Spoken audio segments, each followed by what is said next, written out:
Picture the scene. You are Edward the Longshanks, arguably the greatest expansionist military commander of your day. Like all great leaders and CEOs, you spend your time multitasking, spinning plates, and one of those plates has just taken a tumble.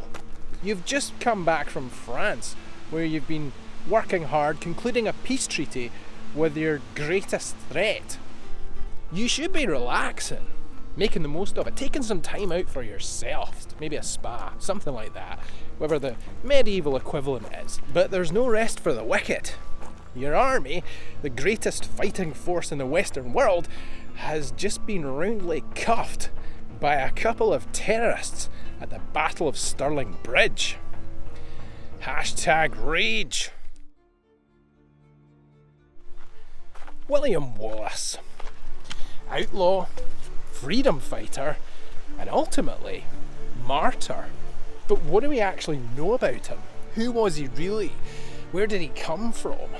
And what does it actually matter today? Welcome to Scotland Unplugged, and the story of Scotland's greatest hero.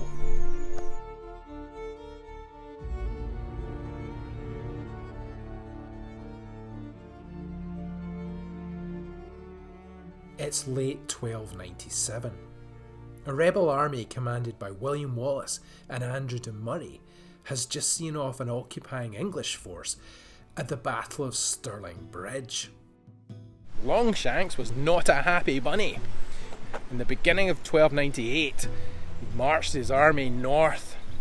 He moved his seat of government to York, set up a council of war, and ordered the Scottish lords to attend. When none of them did, they were all declared traitors. Edward assembled his full army at Roxburgh on the 3rd of July and marched them to Kirkliston, just outside Edinburgh, where he waited for supplies to arrive by sea. When only wine arrived, he faced a mutiny and had to put down his own Welsh troops. I don't mean put down like sending them to the vets, basically just had to control them. Wallace and his army retreated north, exercising a policy of scorched earth, burning anything that Edward's army could possibly use, and leaving them starving. After marching on to Linlithgow with supplies dwindling, Edward had decided he was going to fall back to Edinburgh. Wallace waited on the English army moving away, with a plan to pick them off as they retreated, keeping it guerrilla and all that. But word got back to Edward that the Scots were near Falkirk, and he changed his plans, saying he wouldn't trouble them to seek him. On the 22nd of July 1288, he placed his army to the south of Falkirk. No one actually knows where the Battle of Falkirk took place. The best we can say is that it happened somewhere in the vicinity.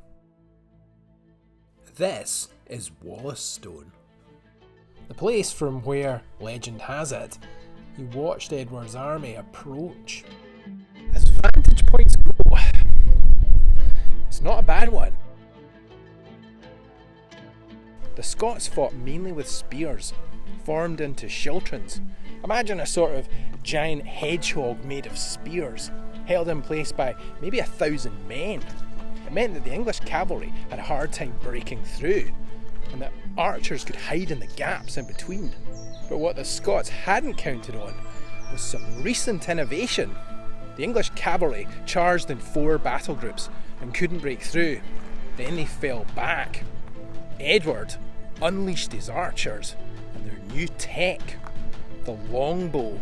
It's hard to imagine the impact this would have had. The longbow gave the arrows much more power, allowing the archers to rain down terror and making the men in the schiltrons sitting ducks.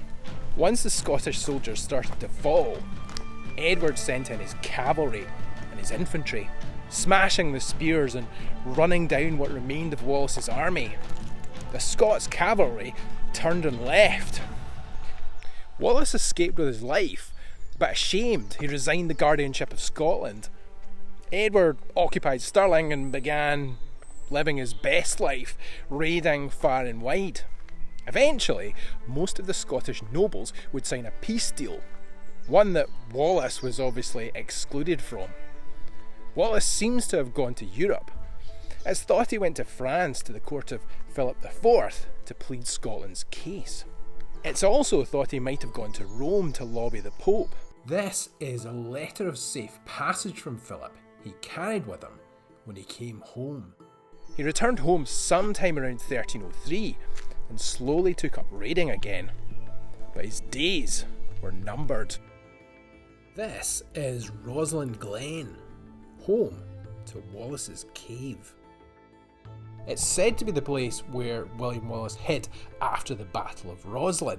The Battle of Rosslyn isn't very often talked about. In fact, it was one of the biggest, if not the biggest, battle of the First War of Independence. Supposedly, he went there in 1303 and hid out, though we have zero evidence that that ever happened. Getting there is a bit of a mission. Don't follow Google Maps, and if you do go, don't take your kids. I went to Rosslyn Glen Country Park, I walked and talked, and walked some more, and walked some more, and then Google Maps tried to send me over the edge of a ravine. Not handy, Google. One sweaty palms time. One misstep there and you are gone. I might have started to lose it a bit. Always best to avoid stepping in the primordial ooze. Just a rule I've tried to live by. I mean, there are worse places to be lost. And eventually, after climbing through the undergrowth, I found the place.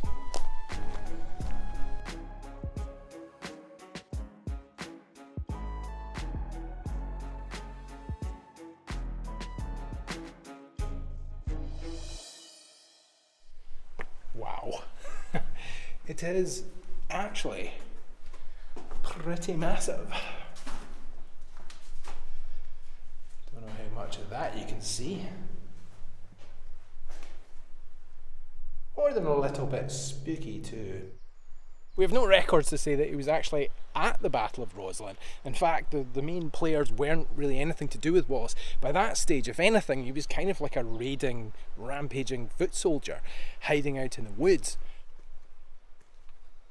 Whew, worth it. Really glad I didn't bring my kids with me though. Sorry, kids. With falling support for his uprising, Edward had offered a substantial reward for anyone who could give information resulting in Wallace's capture. On the 5th of August 1305, here in what's now Rob Royston near Glasgow, William Wallace was surrounded and captured by Sir John Menteith. He was taken to Dumbarton Castle, then south to London. When he got there, he couldn't be taken to the Tower because the streets were so crowded. He was taken to Westminster Hall on the 23rd of August 1305, indicted and declared a traitor. Wallace declared, "I could not be a traitor to Edward, for I was never his subject." He was given a crown of thorns just to show him off as the outlaw king. Later the same day, he was stripped naked and dragged behind 2 horses to Smithfield, beyond the city walls. He was hung by the neck until unconscious, then revived and emasculated. His entrails were burned in front of him. Then he was beheaded and quartered, with his still beating heart pulled from his body for the baying crowds. His head was dipped in tar and placed on a pike on London Bridge. His limbs were sent to be displayed in Newcastle, Berwick, Perth, and of course, Stirling, as a demonstration of Edward's justice to anyone who might think of challenging him. But if Edward thought that was the end of the matter, he was a wee bit mistaken. What William Wallace started would inspire others, and on the 23rd of June 1314, an army led by Robert the Bruce would go on to reclaim the country. So who was he really?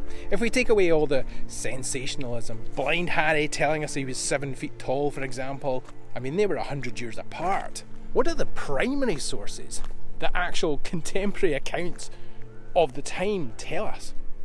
We know he led the uprising in Lanark. We know he won the Battle of Stirling Bridge. We know he was knighted and made Guardian of Scotland. We know he wrote to the merchants of Lubeck. We have no evidence he was even at the Battle of Falkirk. We don't really know where he came from or where he went after resigning the guardianship. But we do know he was executed. Blind Harry claimed to have had access to the writings of Wallace's chaplain, John Blair, who may or may not have existed and may or may not have chronicled his life. Supposedly, the pair were educated together. As the second son of a noble, Wallace would have been earmarked for the priesthood, which does fit.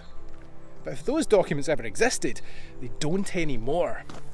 But maybe that's not the point.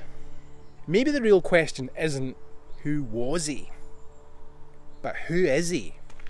There's a plaque outside St Bart's Hospital in London that marks the spot where he died, and that maybe gives us a clue.